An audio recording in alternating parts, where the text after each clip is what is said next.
Celebration! Let's go. What a day to be a Buff. Great day to be a Buff, man. And I believe congratulations are in order. Eddie Lampkin has a son. He does have a son. Yes, his name's Lawson Lovering. He's such a good father, man. He really is. Oh, man. What a game that was. What a performance by Eddie Lampkin, by KJ, too. We got a commitment today. We wrap up spring position previews. This is probably the last show we'll do before spring football starts. Also, congratulations to us for knowing ball, because we said Eddie Lampkin is built for these settings. Mm-hmm. And, boy, did he look like a primetime player last night. Definitely, man. Just showed up, brought the energy, just like we said, sometimes you're just playing in these cavernous arenas in March. You just need someone to, boost you. Mm-hmm. And I think he took the matchup with Lawson personally and kind of put Buff Nation on his shoulders and said, I got us here. Yep. And it was awesome. I loved it. And obviously KJ too. Definitely. Shout out to Circa. We are here just outside Stadium Swim. And we are also presented by Circa Sportsbook and Resort and Casino. If you're headed out here for any game, book your stay with code DNVR20. You'll get 20% off. We have a commitment today, too. What a day it's been. We got a tight end. Yeah. A guy we've talked about. I remember the conversation right when he entered the portal, because he's a Colorado kid. Mm-hmm. And I thought you said it best, so sorry for stealing your point here. Oh, go for it. But this is a room last year that just had very little. Mm-hmm. And we knew it from the start, and I thought they did a great job of making the most of Mikey. But now you're getting former four-star Ohio State transfers into the room as depth. Yeah. That's a huge, huge turn from where they were in this position 1 year ago. And you know what's crazy, Jake? No in-home visits to improve that room. That's true. Wow, how does he do it? It's magic. It really is magic. Did you see some of Coach's, before we get into Sam Hart, did you see some of Coach's stuff on The Tonight Show last night? Yeah, I saw the motivational speeches to cardboard cutouts. Did you see the one where he did it to himself? Yeah, that was great. That guy's amazing, bro. Sam Hart, 2021 247 Sports Composite 4-star tight end. 388th overall player in that class, 15th overall tight end, was the number 3 prospect out of Colorado. Went to Cherokee Trail from Aurora. Didn't do much at Ohio State. They've had Cade Stover the last few years, who's been a super senior, and he's really done a lot of good things for them. But just going back and looking at this guy, was highly, highly recruited, has all the offers that you would want. This is just as good a pickup as it gets right before spring ball. Yeah, I mean, I don't know. It was it caught us by surprise. Mm-hmm. In fact, the timing was so odd that I thought maybe this is a walk-on or something. Right, it was just wait, what just happened? Some guy says he's committed. Mm-hmm. Who is he? And we're sitting here doing our research on him. But yeah, I mean, like you said, great addition to the room. Really fun to kind of have this come down at this time. Someone in the comments said Travis said RK sounds like he partied last night. 1, obviously. 2, that's not why my voice sounds like this. My voice sounds like this because of Lux Biotherapy's comment, which said, I think RK's voice is still echoing in Lovering's head. I lost my voice yelling at Lawson Lovering. There you go. That's Bill, too, by the way. It is. Shout out, Bill. The homie. Yep. We'll see him later tonight. Back to Sam Hart, though. You mentioned it just with this tight end room. It was a lot of unproven talent, and even coming into spring right now, we have Shimon Mateer. We have a couple guys who were projected to do things as walk-ons last year, and then we have 2 guys that have changed positions. So now you just build up that depth. I think 2 tight end sets are definitely in play for this team now. And with Sam Hart, on last year's roster at Ohio State, listed at 6'5", 255. This is definitely a guy that can help you get bigger without bringing in extra offensive linemen and getting some more running looks. Yeah, I mean, if he was just a great blocker, it would be an incredible addition. Mm-hmm. But, I think he has a chance to be just a nice, well-rounded piece in that room. How many years did he have left, did you find? 2 or 3. 2 more years left. So he is a graduate transfer. He managed to graduate from Ohio State in 3 years. 3 years, if not less than that.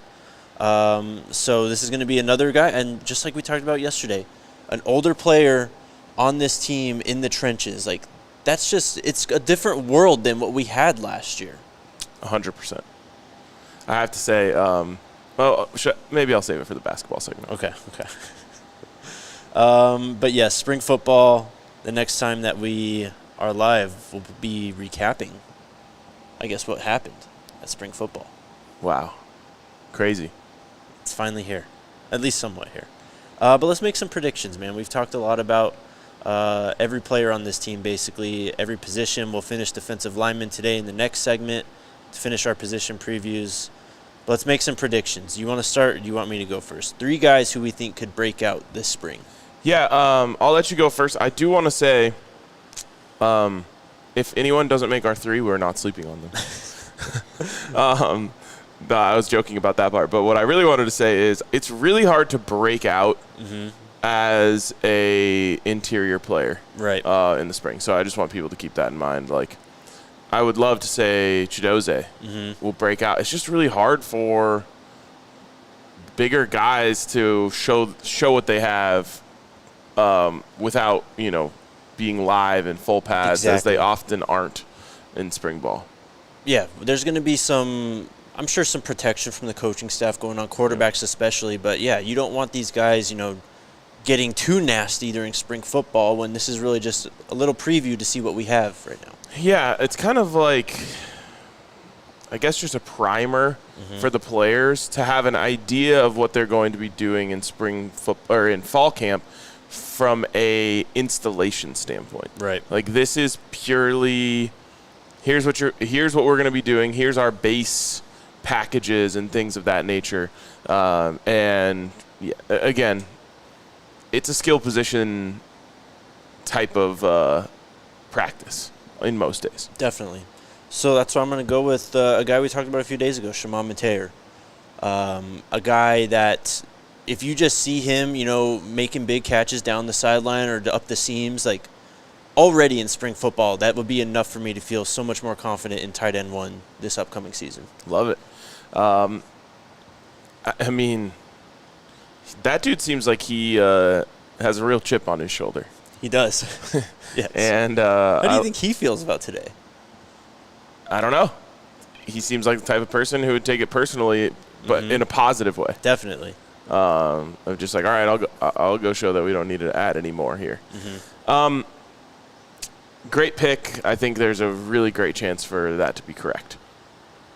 I'm going to call my shot a little more aggressively than you. Yeah, sure. Give me Asad Wasim. Again, I just, when I think of spring practice, I think of elusiveness and shiftiness and quickness being what really stands out, and he's got that. Obviously, Jalen Ellis tipped us off a little bit to his talent, and just kept saying he's different. He's just different. He just moves different. He moves weird. I love that as like that's like something I want to hear as a scout. That guy moves weird. Yeah. But like Boo Carter, that was like my thing with him. Jerry Jeudy at Alabama. Yeah. So give me Asad Wasim to turn some heads and have people talking about him. Love it. I'm going to go with Michael Welch. What's my next guy? I think Alton's going to have a big spring. I think we're going to see Savion get a lot of carries as well. And I'm sure Dylan's going to be everyday Dylan again. But what we've seen from Michael Welch, just that dog mentality, how focused he is on putting the work in and really making an impact from the get-go. I think we're going to see, clips of Michael Welch just probably, trucking someone in the hole and then breaking outside, and it's a 20, 30-yard run down the sideline. Love that. That can really change the conversation about running back. Because it's one of those things that you don't want to put too much on a freshman. But once you see it, all of a sudden the conversation could shift as, okay, well, dang, is Michael Welch competing to be the number 1? So I would love that because it opens up a whole new world of conversation as we lead into the fall and obviously the season. All right, I thought you were going to take the easiest one. And then I was going to give you shit for taking 2 really easy ones. But since you didn't take it, I'll take it. Okay. Give me LaJohntay Wester. Hell yeah. I think that Absolutely. I think that if I were putting odds on player to be the talk of camp, or I guess of spring, I think he would be the favorite. I'm right there with you. I think he's going to have a massive impact on this team and be one of, if not Shador's go-to guy this year. Mm-hmm. Besides Travis, of course, that relationship is special. But LeJontay Wester's an absolute weapon, man. Pure dog. Tell me if you agree with what I'm saying.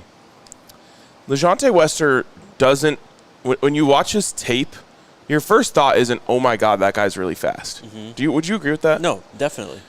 But everyone who's talking about him from inside that's been around him working out says he's that fast. And that's crazy to me because when I looked at him, I wasn't thinking like, oh, this is a speed edition. I was like, this is a wide receiver edition. Like they're adding him because he's a great wide receiver. If that makes sense. Route running, hands, all of that. But the fact that people are saying he's also that fast in person is scary for defenses. When I did the film room on him, I didn't mention the speed, kind of like what you said, but to me it was the short area quickness. Like, that guy could just juke his way out of a phone booth. Yeah. And that's why he was such a good punt returner, and that's why he was just such a weapon all over the field for FAU. It didn't matter where he caught the football. If he had any bit of space, he could wiggle his way through and pick up 5 to 10, if not more, extra yards. 100%. Last guy I'm going to go with, I'm going to kind of double down on Israel Solomon. Ooh. What we saw from him, as he showed up and was going through fall camp was really impressive, I think, for a freshman. He may have been dealing with that injury. He obviously had it at the end of fall camp last year. But, man, he was just out there making plays at defensive back. Getting his hand on the football. He was making tackles. He had looked pretty good in coverage, pretty sound, pretty square. So I liked what I saw from him last year. I was bummed we didn't get to see him in game action, but I'm excited to see what he does this spring. All right. I've got two that I really want to pick. I haven't picked defense, so maybe I should.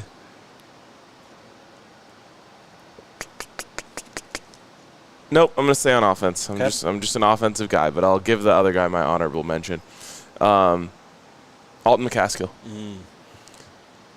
This is, I guess, a little bit of wishful thinking on my part, but also, very believable. I just think there's a chance that a big storyline of spring ball is Alton looks like himself. Yeah. And if that's the case, that's, that'll be a big breakout story for this. Obviously, it's hard to break out when you're as big of a name as he was, but I also think when it didn't work out for you on the field last year, you're now eligible to break out. And so definitely. I'm going to take Alton. Love it. We could have picked guys like Omari Miller. I think everyone's on him, Should we go 5 deep? Do you want to do another round? Another round or two? Why not? I still have a bunch of guys that are in my head. Okay. Well, I'm going to go with Nikhil Webb-Walker, Spider-Man. Ooh. I am very interested to see what he does this spring, and if he is, he's a guy who isn't as experienced as a lot of these players when it comes to just the game of football. I'm just excited to see how that size looks, one, how he moves around, and he's going to be going against, guys like Jordan Seaton, guys like Khalil Benson, Savion Washington. There's going to be some competitions when we watch these guys go up against each other one-on-one in pass rush situations, and just give me that size and that athleticism. And his name's Spider-Man. Yeah, it is. The web walker himself. Yeah. All right, then I'm going to take Preston Hodge. Well done, yep. Another guy that just what a great transfer. I guess the way I look at him is I think him and LeJontay Wester are similar in the sense that if ESPN is doing a segment on College Football Live about the Buffs, they're just not going to bring those guys up. Right. But having been close enough to see these guys and then go watch their tape when they commit, it's like, oh, they'll know about them later. Yep. And so really excited about Preston Hodge. And another thing where it's just like, if you're hearing reports that Preston Hodge is making huge plays on defense in the spring, get excited. For my last guy, then I'm going to go with the guy we talked about yesterday, Jaden Milliner-Jones, another young guy in that defensive secondary, and just the trajectory for him is just it keeps going up, and we'll see. I mean, I don't know if he really has a chance to break into the starting rotation just because of Cam and Shiloh at this point, and Preston Hodge in the slot. So it'd be a surprise, but I think that you're going to see him run with the ones, and I think you're going to see him make a lot of plays. Love it. All right. I hate to do this because you said we could have done this. You can pick Dylan. No, I'm not going to get upset. No, it's not Dylan. It's not Dylan. It's Omari Miller. I mean, he is the guy to watch this spring. Yeah. I mean, Jalen Ellis saying that he could be Marvin Harrison Jr. is crazy praise. Like, that, obviously it's not the end-all be-all, but I just never would have gone that far. Mm-hmm. And hearing it kind of just, like, opened up a new horizon for me of, like, I mean, he certainly has the physical traits and abilities to blow up like that. Mm-hmm. And it's so there's only one ball. Right. It's going to be a battle for Shador's favor. Yeah, exactly. And, you know, if I'm Omari Miller or if I'm someone advising Omari Miller, I'm saying, dude, you're getting a huge head start on Will Shepherd here. And that's the job you want, is X receiver, wide receiver 1. You have a chance here to build a lead that could be incredibly difficult for him to come in and take away from you, and you have all the talent to do so. And so Omari Miller has a huge opportunity in front of him, and I think he'll probably get the first crack at it. Mm-hmm. This is where he started to shine last year, just coming in and just watching, you know, those highlights from Bucky on Well Off and Reach the People on YouTube, and you see him just making these ridiculous catches. And he did it when he got his shot against USC. We didn't really see anything after that, but you saw the play translate from the practice field onto the game field. Absolutely. There's wide receivers got to be the position group to watch, I think, this spring. Yeah. There's just going to be some all-out battles.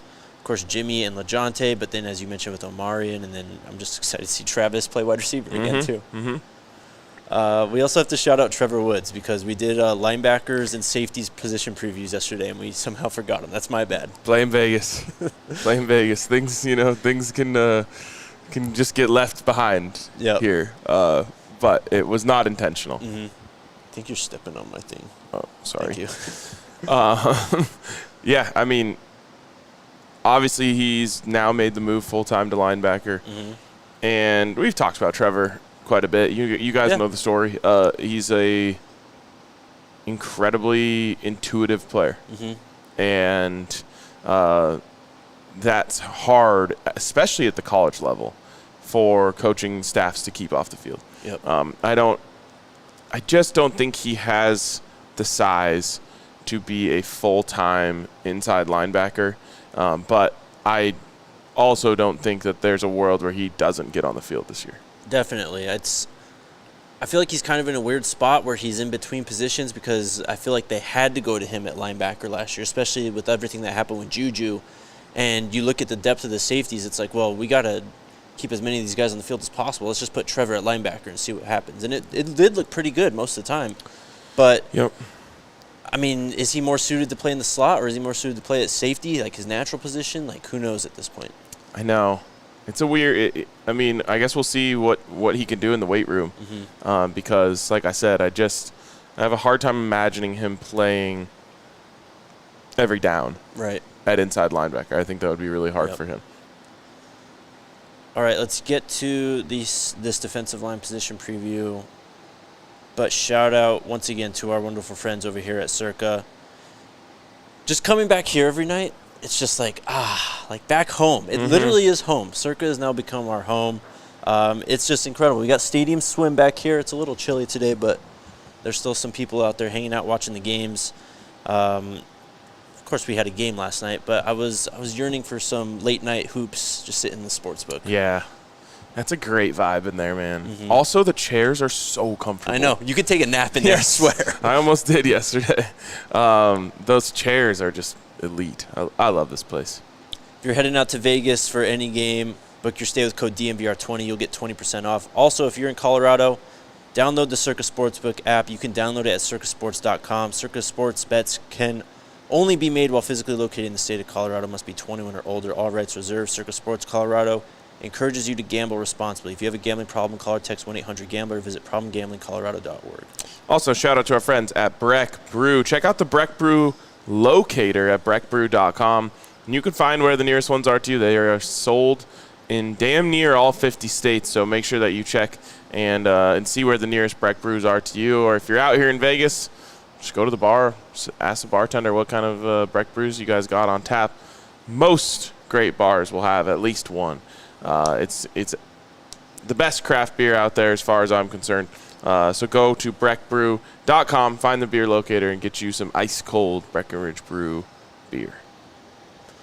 We talked about the new tight end Sam Hart off the top, if you guys want to go back to the start of the show. But something we didn't talk about with him real quick, just massive pickup for Coach Bartoloni. Yeah. Like, we saw what he could do with these wide receivers. Bring in this 4-star talent who hasn't done much. Let's see what you can do with him. And that's going to be a true testament, I think, to his coaching ability. Great point. All right, defensive line preview, wrapping everything up here. Well, we've had to at least talk about 99% of the roster at this point with these position previews. I've got Chidozie Nwankwo as the first player just because I think that of all the transfers that have come in from all the positions this offseason, just having the block bully in the middle of the defense taking up double teams and just creating mayhem is going to pay dividends for this entire football team, not just the defense. Amen, man. The knock on him, I guess, is his height, and I just don't understand why that would ever matter. Maybe in terms of, like, knocking down passes at the line that could come into play, but, like, his job is to take up space, not vertical space, horizontal space. And I almost think the lower center of gravity is an advantage for him to get leverage on a player. You know, he's going to be playing in the middle of the line almost exclusively. And, you know, you're going up against a center or a guard who's trying to get leverage on you. You're coming from a lower position with a lower center of gravity. I think it's when you watch his tape, he's figured out how to use it to his advantage. Not to compare these two players, but a guy who retired today, an all-time great, Aaron Donald, same thing. People thought that, you know, size was going to be his issue, and size, I think that he found out a way to make his height his advantage. Same with Ed Oliver, who also came from Houston. Was playing literally nose tackle and you looked at him when they were lined up and you go, that can't be a nose tackle. But just the way he played, that tenacity and just kind of what you said, that leverage advantage you have at that point, it pays dividends. Chidozie is a proven player. He did it in the Big 12 last year. Houston wasn't great, but he still had a great year. 5 TFLs, 1 sack, 25 total tackles. And again, just players like this make the defense run better. They're going to help out the linebackers a ton. If you see a massive uptick in linebacker tackles this year, it could be because of guys like him. Energy guy, too. Just brings the energy. Shane Cokes. I guess kind of moving back to defensive end, but we didn't talk about him really in the edge room, but a guy who has really become, I think, besides Shedeur, the leader of this football team. I think that's great. And, man, it would be so awesome for him to break out because I think he has the size. I think he has the understanding. Like you said, he nails the leadership aspect of it. It just didn't all come together for him on the field last year. And I think that everyone makes those transitions different. Dartmouth CU, you know, is a big jump. And for whatever reason, I think it took Shane a little bit. And I think he played his best game of the season late in the season. And so maybe it's just getting used to the strength and the toughness of the guys that you're going up against. And heck, now that he knows what he needs to do, you know, for himself, no one can feel like what they need to do on the football field more than a football player themselves. And I think that maybe he said, okay, I need to get stronger. I need to have more explosiveness, whatever it may be. And I hope that he goes out there and balls this year. Just moving him further down the defensive line, like he doesn't even have to play on the edge. If he's just playing like a 5 technique or something, the fact that he's not having to line up over a center or a guard anymore on a down-to-down basis, that's going to help him out tremendously. Next, Torian Carter.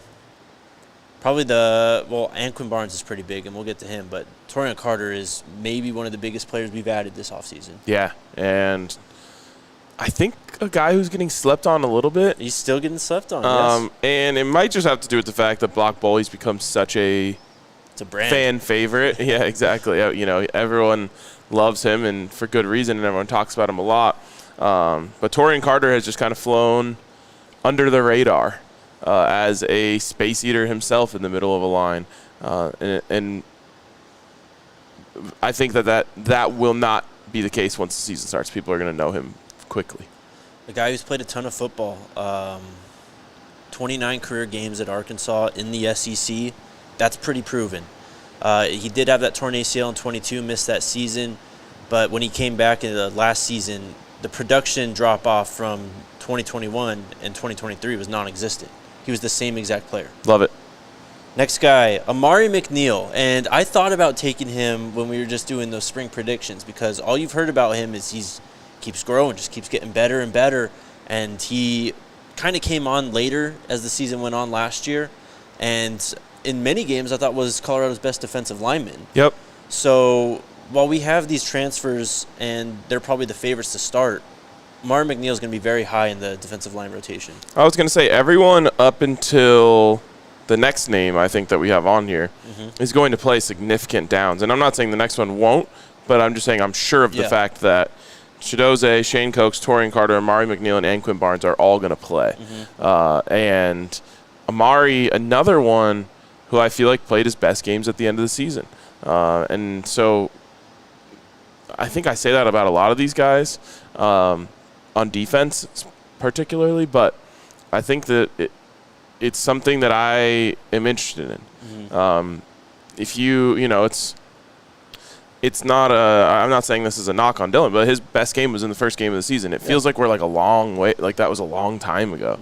Whereas if like you played really well in that Utah game, which I think Amari did, it just feels like, oh, that was just a couple weeks ago. It's kind of funny how that works, but it's something to hang your hat on, I think, when it starts to click for you. Definitely. And again, Dylan's so young. I that's not a knock on him at all, but it did feel like that game feels like it's a different era almost. Sure. I mean, a lot, and this is part of the issues with depth with this team last year, is it just was kind of inevitable that attrition was going to wear them down, and it did in many more ways than we expected. Yeah. Last season, Amari McNeil, 7 TFLs, 3 sacks, had 31 total tackles, 1 pass broken up, and 1 forced fumble. That's pretty damn good. Yep. By the way, speaking of Dylan, I didn't pick him in the breakouts. I don't think it counts. I think he doesn't count, yeah. But I actually think there's a very good chance that he ends up being one of the most talked about players just because he destroys people. Every day. Yeah, exactly. Every day, Dylan. Next, Anquin Barnes. Another guy who I feel like maybe hasn't been talked about as much as he should have recently, because he was a big name when he came in, and you looked at the Charles Kelly connection, obviously, and then Coach Kelly leaves. And I don't want to say you expected Anquin Barnes to leave also after that, but you kind of held your breath for a moment. Just wanted to see what he did. He's sticking around. And again, this is a 6'5", 310-pound, 315-pound defensive lineman. This guy is huge. Yeah. I don't know if there's a difference between this. I wouldn't say I expected it, but I thought it was going to happen. And so I think that is why, everyone just kind of backed off for a second there. But another one, you're putting guys on your defensive line from Alabama. Yep. That's a good thing. Getting to the back end here a bit, Chaz Wallace, a guy who had his moments last year. He was able to get on the field quite a bit. He wasn't a non-factor. But I think you wanted more. Another guy kind of coming from a lower level at Old Dominion, listed at, this is probably an old listing, but 6'2", 292. Only 10 tackles, 1.5 TFLs, 1.5 sacks last year. Okay. Another guy could be a name that you say, oh, man, wasn't expecting that. Right. And he, breaks out. And then, we've got guys like J.J. Hawkins on the roster. But we gotta mention the freshman here, Eric Brantley Jr., who kind of has that Micah Welsh mentality that just locked down about the work, and I'm just gonna grind away, man. You've heard of Mamba mentality, but have you heard of Micah mentality? Yeah, let's go. Yeah, I'm a huge Eric Brantley fan. I'll be pulling for him all the way through. And then Brandon Davis Swain, I don't know, because he did play edge in high school, but I just feel like he's going to grow and get a lot bigger as he moves on. We'll see what he does exactly as a freshman, maybe more as a defensive end, but I wouldn't be surprised if you see this guy at around 285, 290 at some point in his Colorado career playing on the interior. Yeah, 100%. He certainly has the frame that looks like he could just blow up. Yep. There you go. That is all the position previews for this team. Let us know if we forgot someone this time. Yes, please. I'll be a little bummed to leave Vegas when we leave, but when we do go back to Denver, at least I know I'll be around Illegal Pete's. It's true. The Goats, it's definitely not patio season out there right now. From everything I heard, it is kind of a shit show with the roads and just how much snow is on the ground. By the way, did you see that the players are just loving it? Yeah, Israel Solomon snowboarding in the middle of the street. Yep. And then I saw, I think it was Walter Taylor was just like did like a belly flop into the snow. It's funny considering the old kind of narrative that was out there. It's like, oh, Coach Prime's not going to be able to get these Southern boys to go up there in the cold. Well, they seem to be having fun with it. They are. And we'll have some fun at Illegal Pete's this summer. They got a new location at Gold's Marketplace. It's just off the corner of 26th and Kipling, overlooking Crown Hill Park in Wheat Ridge. Stop by there. Another dope patio. I mean, it's a classic Illegal Pete's, man. Go out there, hang out, have some drinks, have some burritos. Illegal Pete's, your go-to spot for burritos, buddies, and beer. And tomorrow, if you're in Denver or in Colorado, you can go down to the St. Patrick's Day celebration at Infinity Park. The Raptors are taking on Cobras Brazil. Ooh. Sick name. And the game's at 4 p.m. Wear green. It's going to be a green out, which is kind of cool. And if you arrive right when the gates open at 3:30 p.m., you can get your own free Raptors t-shirt. And here's the best part, guys. Tickets are $10, and kids under 12, which is a pretty high bar, are free. So join the rugby excitement. Go on and cheer the American Raptors. Legitimately just a fun sport to watch. Yeah, go watch some rugby. I cannot encourage you I cannot encourage you enough. It is one of the most entertaining games out there, I think. It's just linebackers, running backs, and fullbacks just crashing into each other. It's great. All right, let's get into hoops, man. Oh, it fires me up. I mean, look, I think we had some nerves going into last night's game. You know, Utah's on the bubble. Like, they played them tough. Beat them earlier in the year. So which Colorado are we going to get? You know, Cody is back, but which Cody are we going to get? Well, Cody comes off the bench. He played pretty well. I think there's still some rust to knock off there. But, again, it was KJ, Tristan doing their thing, and then Eddie brought the energy and sent a message along with that. Yeah, absolutely. Tristan had an interesting game. It never felt like he was, I don't know, I guess like a part of the story. But yeah, I think he ended up with decent numbers. KJ, man, you can just count on him. And when I say that with the fact that like he wasn't fully himself last night. He didn't have the floater working, and that's usually like a big part of his game. But you look up, and it's just like, oh, he's leading the team in points. Yeah. He hits just like massive threes, huge man. Momentum swings. It's just all the times when you need KJ the most is when you get him.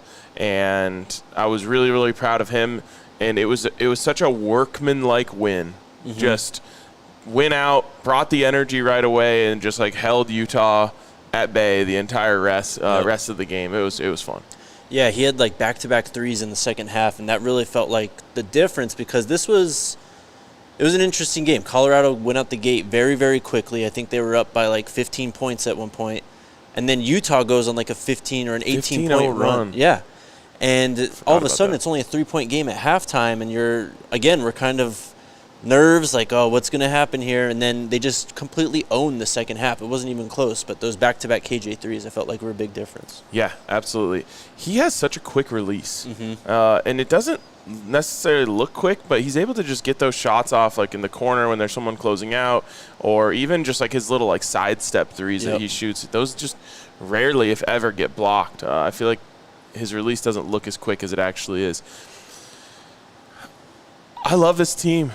I just love them, man. They're so fun, and it was hard to appreciate them earlier in the season because they were so inconsistent, and it was frustrating. But like they've won 7 games in a row, with all of the stakes as high as they could possibly be. There's just something so rewarding as a fan to see you see your favorite players play their best games in the biggest moments. Yep. I have to say, like I said, we were chirping Lawson.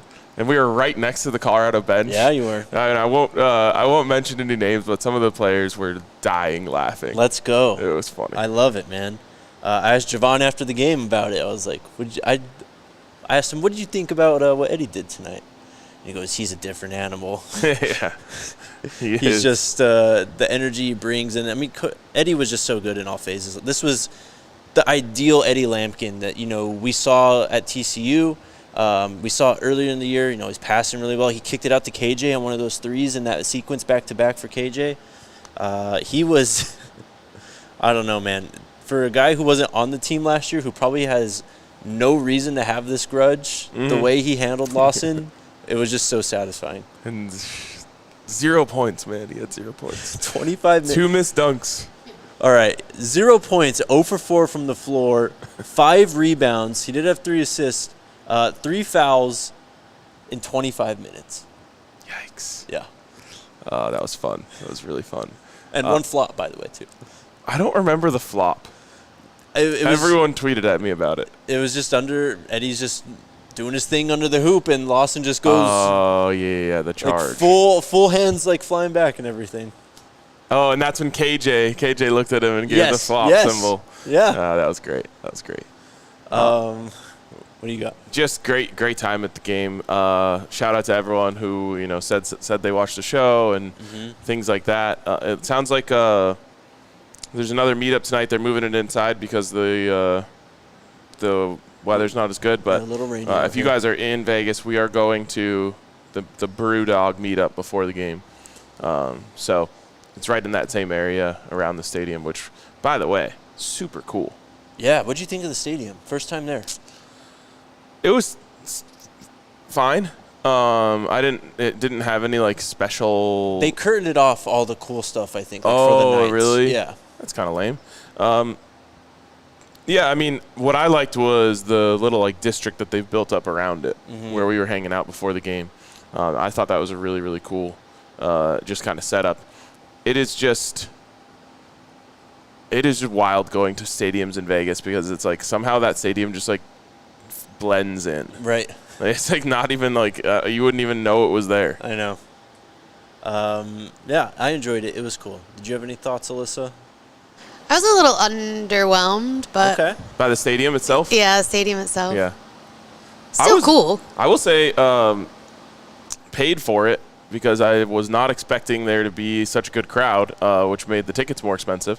But I liked the atmosphere. The atmosphere was a lot better than I expected for a damn near 9 o'clock tip, in Vegas. Yeah, shout out Buff Nation. They had a whole section there, and beyond that, like you guys were sitting kind of on the baseline, and that's kind of near where the band was, and I think there were some students around there too. But even on like my side, the opposite side, like when they would do the fight song and stuff, you could hear it behind me. So there was real representation from the fans last night. Absolutely, and I think it'll probably be the same tonight. But I've heard from a lot of people that have said they want to make it out here if the Buffs win tonight and make the final tomorrow. So it could get even better. Can't wait. With that, then, moving on to tonight, Washington State. Another team that the Buffs split with. Some close games between the two of them this year. And Tad talked about it a bit last night, said, when we beat them, they weren't fully at their best. They had some things going on, and when they beat us, we had some things going on, some health issues and everything. So it's about time to, I guess, really strap it up and see who's the better of the two teams. Yeah, man. This is when you need everyone. Now, I say this, and it's probably going to come off as disrespectful, and that's okay. I can't fathom Washington State being good at things. It's weird, isn't it? It's just so hard for me to be intimidated by Washington State, and I guess maybe I shouldn't be because the Buffs are favored tonight. Yep. So I'm not trying to take them lightly, but it just doesn't feel like a 2-3 matchup to go to the finals when you're playing Washington State. Sorry about it. That being said, they are a good basketball team, a very good basketball team, maybe even. And if there's one thing that I'd love to see from Colorado in this tournament, it's all of the stars having a game at the same time. KJ, he's going to be there, but can you get KJ, Tristan, Cody, all to have a good game at the same time? Yeah. If that happens, you're going to the finals tomorrow. Yep. And I think it's as simple as that. So, you can throw in some other names, Eddie, Luke. Some rough and threes. Yeah. So, that's what I'm really hoping to see, because I think that in a world where KJ, Tristan, and Cody all play well at the same time, this team can probably beat just about anyone in the country. Absolutely. And so you can start to envision a special March Madness. By the way, Lenardi still has us last four in. Justin was complaining about it today, too. Apparently he dinged Colorado State over the night. I don't know what's going on. What are the chances Joe Lenardi was up watching the Buffs last night? 0. Yeah. Absolutely 0. Yeah. So we talk about, especially with this Colorado basketball team, how they're getting hot at the right time. I mean, 7 straight right now, and that's what March is all about, really, is finding your groove. Washington State, they had a groove, but it's kind of been a while. This was a 1, 2, 3, 4, 5, 6, 7, 8, 9 game winning streak they were on early in the year, culminated with a win at Arizona by 3. But after that, they've been a little shaky. Lost to ASU, lost to Washington, some close games to USC. So I just feel good about where the Buffs are at this standpoint in terms of where they are as a team, where they are health-wise, where they are chemistry-wise. Cody coming off the bench, I think that's an extra dynamic for this team that they now have, that maybe in an ideal situation he's still out there starting and is as hot as he was in the middle of the season, but you have a 5-star phenom coming off the bench now. Yeah, pretty crazy, man. Do you think that lasts? Do you just go with that at this point, as this team's won 7 games in a row? Yeah. I don't think you can change just what you have going for you right now. And he played pretty well last night. I mean, the shooting and the offensive stuff wasn't as great, but what we talked about defensively, all of Colorado's guards last night, KJ, Javon, and Cody played really, really well on the defensive side of the court. Love it, man. I have to say, I want to say this because it's been mentioned the other way a couple times, and I just think it's absolute bullshit. People have thrown out the term selfish for Cody as he wasn't playing, and people said, it was just an ankle thing, why isn't he out there? The fact that he has now come back from 3 different injuries and still wearing a mask, and is accepting the role of coming off the bench should bury all of that immediately. And anyone who knows Cody Williams knows that calling him selfish or anything along those lines is absolutely insane. Yeah, it's crazy. One of the reasons he came to Colorado is because of just the type of he literally was just I feel like a family atmosphere here. I love Tad Boyle, all of the things that I shouldn't say wouldn't expect, but it's different from a selfish 5-star player who just wants to go get his shots off and then go to the NBA. He's the opposite of that, and I think it's a special part of his character. And so I want that narrative to be completely put to bed. No, and I'll tell you this. Sorry, you're good. There are people who have tried to advise him to not do this. I'm sure. When he had the original wrist injury, it was, hey, just pack it up and go, just train for the NBA draft. He's not built that way, though. He wants to be out there with his teammates.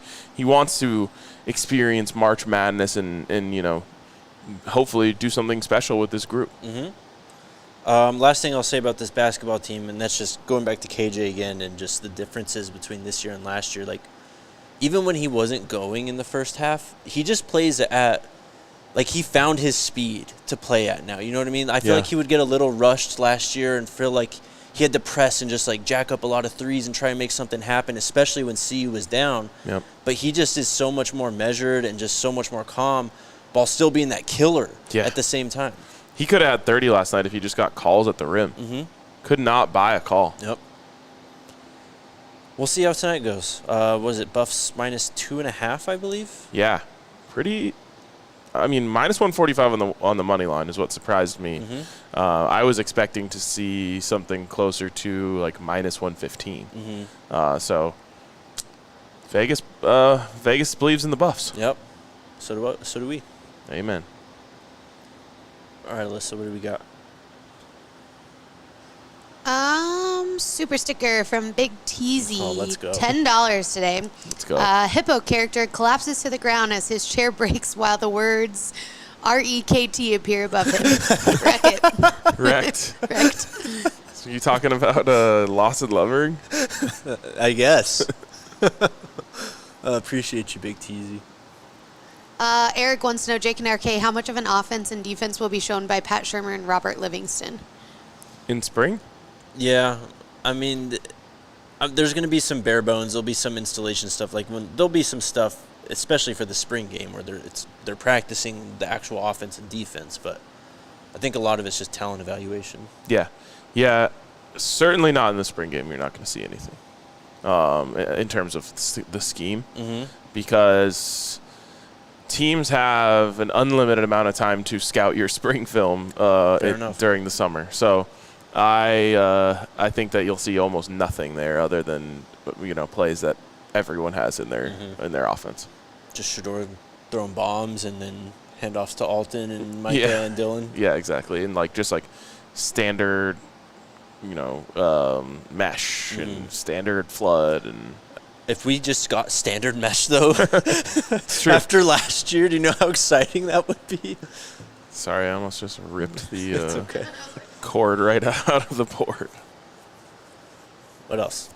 Lamar wants to know, Jake and RK, what's your opinion on Nick Saban's comments about the state of college football? He's absolutely right. We've talked about it a lot. It's the collectives that are the big issue with everything. And if Nick Saban is saying these things and talking about how much the game has changed, someone really needs to listen. And not only just listen, take his opinion and try to put it into action. Yeah. Doesn't it feel a little weird, though, when someone who's made so much money off of the sport complains about the players wanting to make money off the sport? Absolutely fair point. Absolutely fair point. And I'm not trying to, cancel him or anything for saying that. It just feels weird to me when he's like, yeah, my wife said, why are we still doing this? All the players care about is the money now. And it's like, well, you've made, probably upwards of $100 million or more off of the sport. Can't the players want to make a little bit too and take care of their families? But in a little defense to him, if you tally up all the players he sent to the NFL, he's made a lot of families a lot of money. True. Or at least helped in their journeys. But I don't know. It just feels weird. Yeah. And that doesn't take away from the fact that college football has a problem right now. Definitely. And I guess for me, it's not about the players. Everyone should be wanting to make their money. And so I don't blame anyone for wanting to do what's best for them and their family. But the overarching issue is that the NCAA turned on the faucet. Yeah. And it turned into a fire hose. And they had no plan in place for how to turn that water pressure down. Yep. And now they're just kind of like, well, it's a little too late to fix it now.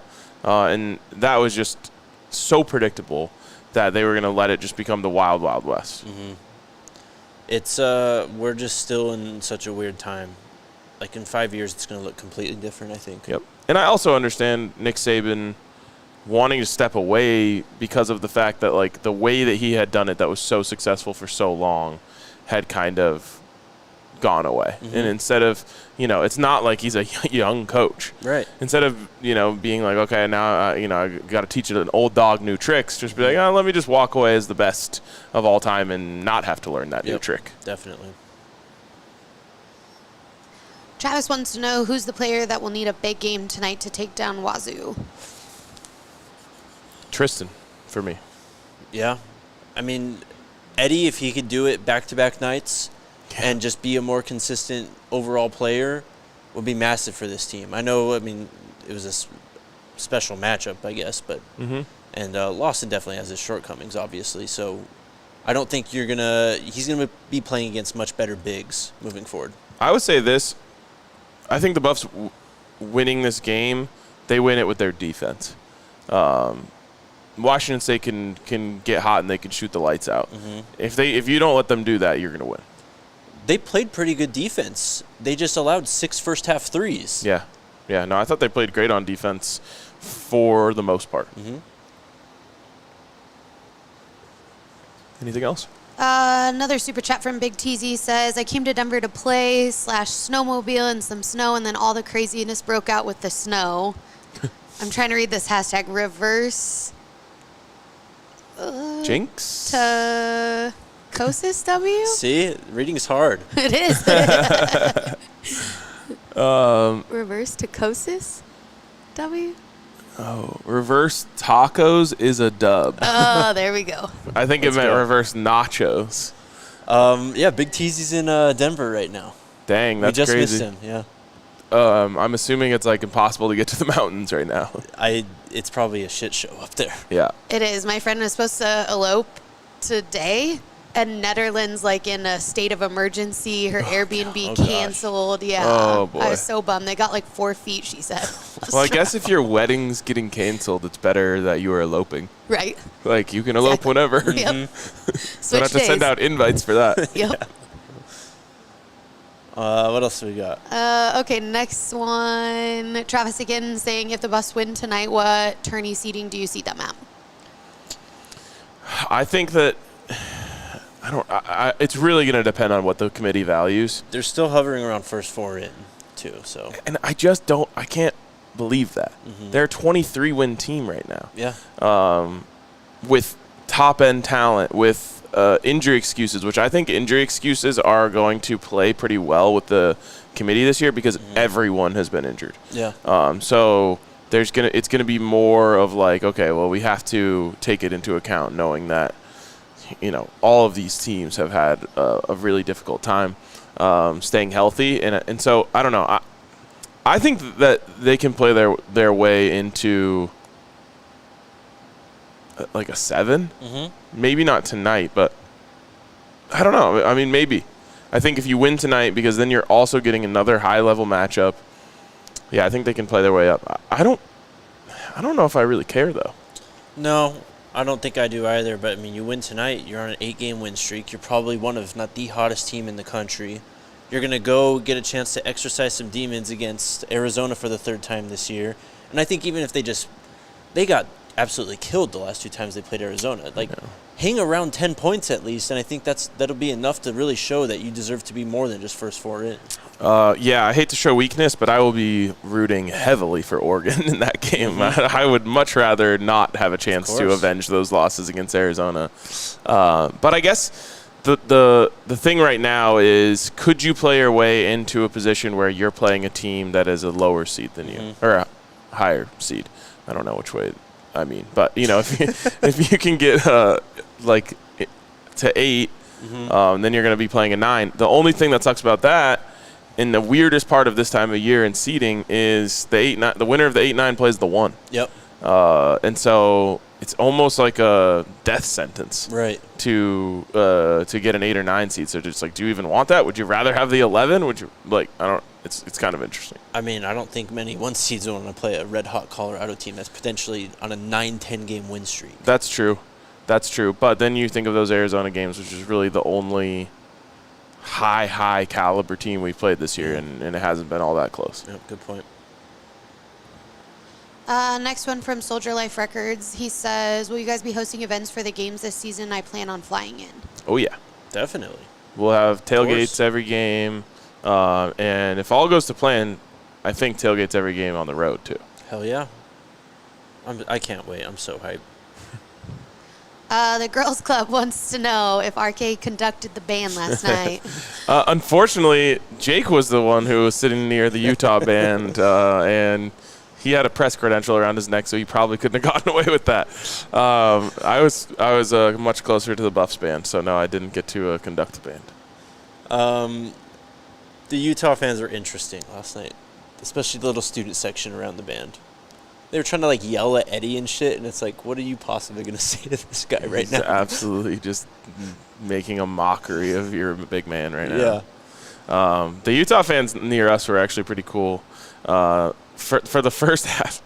So we're kind of sitting in, like, this weird makeshift section. Right, yeah. There's only 2 rows there. We're sitting in chairs like this. Mm-hmm. It was basically just like an extension of the press section, which is kind of funny because I was like, I'm trying to avoid this. I know. But we had like a chunk of seats over here, and there's one seat next to me on the aisle. Well, this old man Utah fan sits down, and I'm like, he is not going to have fun here. Yeah. Like, just by himself, sits next to me, and I'm like trying to be friendly with him. And we did, he was a Broncos fan and whatnot, and he was like, cracking little jokes. He was fine. But then he left at halftime. I was like, there's just no way this man can enjoy his time here because we are going to be obnoxious. And I felt bad, but I did try to be cordial. I think I did a good job. I mean, first half was what he wanted to be there for, basically, because it only got worse after that. Yep. And then the other guys who are Utah fans were sitting by us were funny because they were just like, can you take him back? Like, no, he's yours now. Yeah.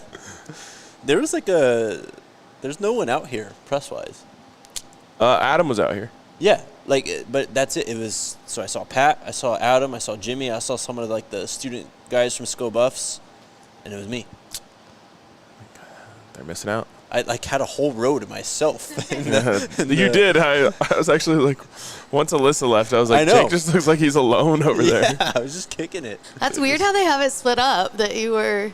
There wasn't many on that side at all. Because everyone I just mentioned was on your side of the floor. Yeah. Also, we were sat in front of where the press was. Mm-hmm. And, we're obviously, standing up for big things. I'm like, we're definitely blocking their view. Yeah. What else? Okay, sorry. I'm doing things in the background here. Chase Summers wants to know, is KJ Pac-12 Player of the Year? Should be. Caleb Love got it, but, yeah, should have been. Give me a break. Hambidge wants to know, can you guys get Cody in studio to show off his personality and Colorado ties? I'd love to. Yeah. He's a different level of athlete, though. Yeah, and it's just it's not really anyone's fault, I don't think, but the basketball program is not like the football program in that way. Yes, very much so. And it's rare, because Coach Prime is so elite at getting it when it comes to media. Right. This team is a very different. I've never been around a team where players wanted to be a part of media opportunities coming on our show the way that these guys do. And it's really, really cool, but it's also not normal. Yeah. Just the contrast from my first year in 22, just how media availability was structured, how you had to go through the school to get into contact and bring in players if you wanted to do something more other than, after practice media availability, to now is literally a different world. Mm-hmm. 100%. Let's see. Next one here from Brady B. How long do you guys think Tad's leash is? He's the only coach that really succeeded at CU, but Big 12 will be a gauntlet. He's going to be the coach next year. Tad will leave this school on his terms. Mm-hmm. I feel very confident in that. I'm actually going to read this because it goes to a point that I've been making about Tad that I've done on this show before. But I think a lot of people didn't follow Colorado basketball before Tad Boyle, and it shows. Here's the stat from Brian Howell. Under Tad Boyle, Colorado men's basketball is 21-12 in conference tournament games, winning at least once in 13 of 14 tournaments. The only time they didn't win a game in the Pac-12 tournament under Tad Boyle was technically a game that didn't even count because it was during COVID. Yeah. They played one game, and then the tournament was shut down. Yeah. So no one played technically more than one game in that tournament. And then here's the real kicker. Brian says, before Boyle, Colorado was 11-34 in conference tournament games and won a game in 10 of 34 tournaments. 13 of 14 won at least one game. 10 of 34 before that. 21-12 in tournament games versus 11-34. People don't understand what this program was before Tad. Yeah. And I think there was appreciation for it at the time, but I was talking about it yesterday. Like, Tad Boyle might have, like, saved CU fandom because I can't imagine a world where the basketball program was as bad as it had historically been while the football program was historically bad for the first time ever. Right. There wouldn't have been anything to do, you know? And so Tad having the basketball program playing great in those early 2000s years, or early 2010s, all the way to now, had kind of like kept it fun to rock the black and gold. Yeah. And that, I think, is underappreciated. I mean, next year's going to be a different story, and he's probably going to have to change his team building strategy. He's probably going to have to attack the portal, I think, especially if you lose all three guys in Tristan, KJ, and Cody. I mean, shoot, guys like Luke are gone too. You know what I mean? Like, it's going to be a slightly different era, I think, even in the Tad Boyle era, but it's going to be interesting next year. Yeah, and I'll just say this. Coach Prime coming to CU is such a blessing because it forced CU fans to get with the times when it came to starting a collective. So 54-30, it just gets kicked into gear. I mean, you know, we've talked with those guys, and it's like, oh, they had really no idea what they were doing, but they knew they needed it. If we wanted to be able to support Coach Prime and you know, have him be at his best. There's a lot of people out there who have become like diehard Colorado basketball fans over this Tad Boyle run. Someone needs to step up and create a basketball-only collective so that Tad Boyle can compete in the transfer portal NIL era. Like, Tad had Dalton Connect, who is maybe like National Player of the Year. Tennessee was getting whooped today, I will say. I did see that. We can talk about that in a second. But Tad had maybe who ended up being the best transfer addition in the country on the hook. He was expected to be here. And then schools like Tennessee and Kansas and, you know, big blue bloods came and started offering Dalton Connect big money, and we couldn't compete with it. So I don't think it's that Tad can't recruit or can't compete in this NIL transfer portal era, but he certainly can't compete right now with no money to back it up. Yeah, I mean, Chance McMillan. I remember I was at a spring practice last year, and he was there at the facility walking around, checking it out. And there was a lot of talk about him coming to Colorado then, too, and then he ends up going to Texas Tech. I mean, it hasn't been spectacular like Connect has, but this is a 10-point-per-game player shooting around 50% from the field. Yep, absolutely. So hopefully it does happen because it's only going to get harder to compete at the highest level in the Big 12. That's going to be the best basketball conference like ever. Yep. Yeah, it's going to be a lot of fun. Paisley Jones wants to know, do you guys think Cody should stay one more year only because he hasn't played in a lot of games? He won't stay. From a basketball perspective, I think you could make the case. Sure. From a financial and just like strike while the iron's hot perspective, no way. First of all, it's an incredibly weak NBA draft. So whatever Cody was, would be drafted at on average, he's going to get drafted higher than that this year because there's not a lot of name brand talent. And so because of that, I just can't really envision a world where he doesn't come out. But it would be fun if he did come back. Yeah.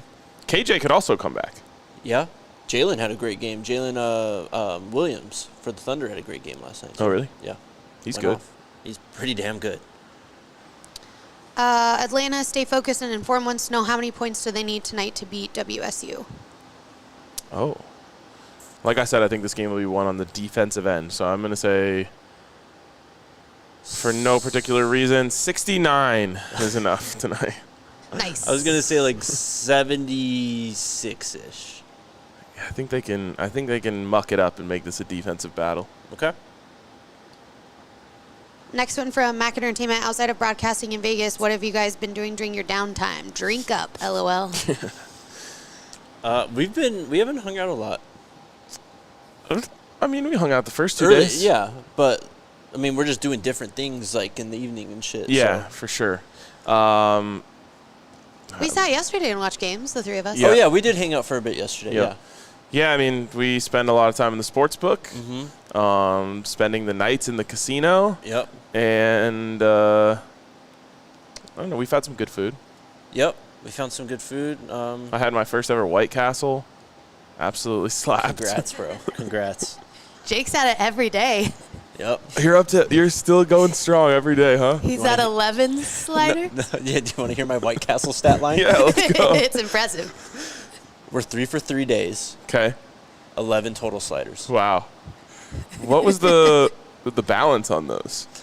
See, so the balance is kind of fucked up. So that's why 11 is weird, because I bought the 4. I gave you and Justin one on what a guy. the first night, so I only had 2.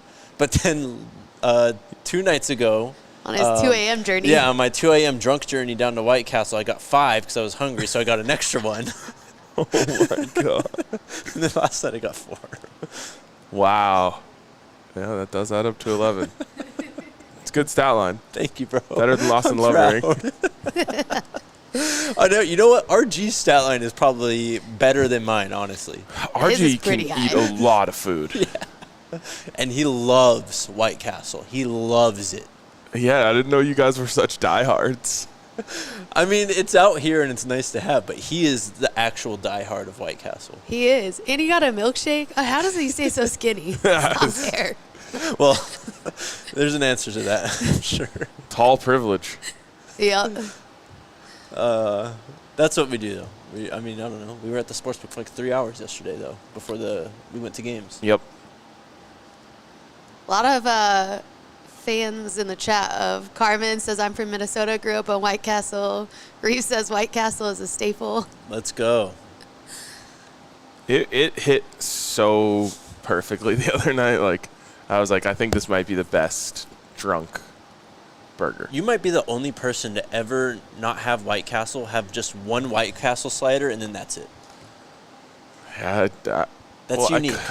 I couldn't go in. Right. Because I had that super drink. Yes. That I have never regretted a drink more than I regret. like I'm still like that drink ruined my week. Wow. Noted then. Yeah, exactly. Not going to get a drink from there. Don't get a double from the Fremont Street outdoor bar. But so I couldn't go in, or else I would have just ordered some. But I was like, I just want to try it. Give me one, and it was delicious. Let's go. Alrighty, last one from Big TZ says, Super Chat says, when does Alyssa Cam kick off? The chat has spoken. You tell us. Yep. Alyssa Cam is eligible to start at any time. There we go. My hair is there you wild go. today outside of these headphones. Let's go. Marissa and I have talked about doing a podcast, and Alyssa is going to be involved. You're going to have to run that by the content team. Well, it's not going to be like an official DNVR podcast. It'll be a video of some sorts. You're going to have to do that off company grounds. For real? For real? I was like, the whole advantage is we have Alyssa to help do it. Well, there you go. But anyways, Alyssa is going to be in the fold on that too, in some regard. I already hate this podcast. I think it'd be funny. It might be. We can get on some wild topics. Exactly. That's why I hate it. Some things just shouldn't be broadcasted. Also true. Also true. Is that it? That's it for today. Yep. This is our best show of the time we had out here. Yeah, we're just like the Buffs basketball team, just getting better as time goes on. As we go into March. Come hang out with us tonight. Where are we at again? Beer House, or what's it called? No, this one's called Brew Dog. Brew Dog, down by the T-Mobile Arena. We'll see what happens tonight. Hopefully we're here a little bit longer than we expected. Yeah, I might have to change some flights. Love it. We welcome the challenge. But yeah, Camp Monday. Cannot wait. Let's go. Let's go Buffs. Let's go Buffs. We all silly like the mayor.